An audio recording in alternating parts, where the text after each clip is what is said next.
Now, I know we just talked about not doing it, but there may be cases where you do need to bind styles directly to your HTML. And in this case, Vue also can help with that. Down here, we have inline styles and object styles. So we'll scroll down. One thing we can do, we'll do a notification again.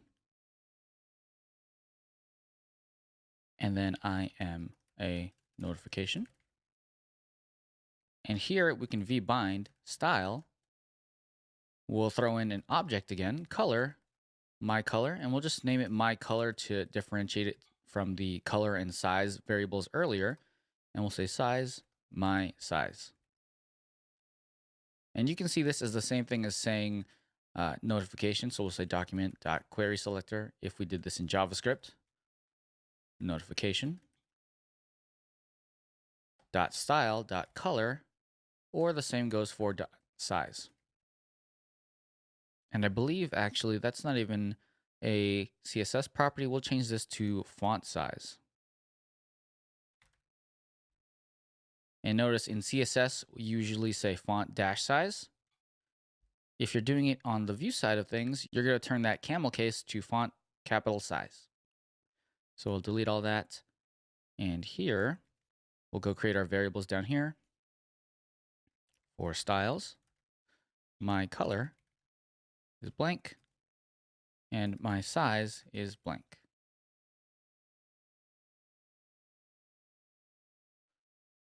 Save that. Oh, we need a comma here. Save that. And let's say my color is red, and immediately that turns to red. And my size is equal to, let's do 20 pixels. And now it's a little bit larger. You could do the same for background color is my BG color. And we'll add that down here.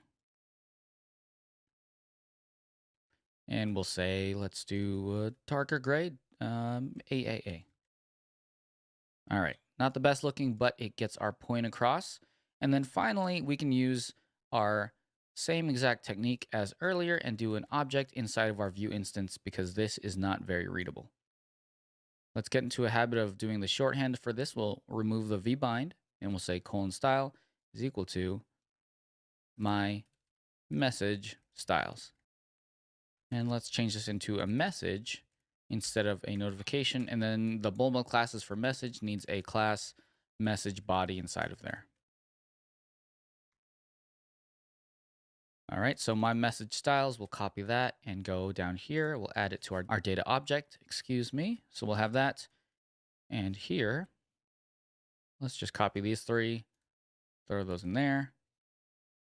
Instead of naming it our own variable, you would just say size is red, or sorry, font size is red, color, and background color. Save, and now that gets taken here. And let's switch that up.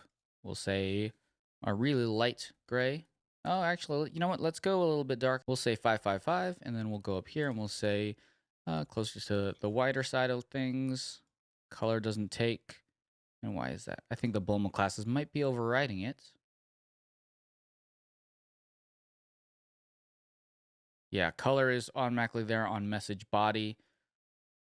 Let's see, where are we? Message body, so message styles. Let's do this on message body instead and see.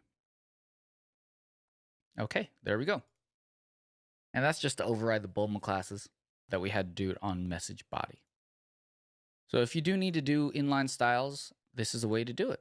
But if you can, I would recommend doing it with the classes so that your CSS is compartmentalized and your JavaScript is compartmentalized. And all your JavaScript is doing is just adding and removing classes.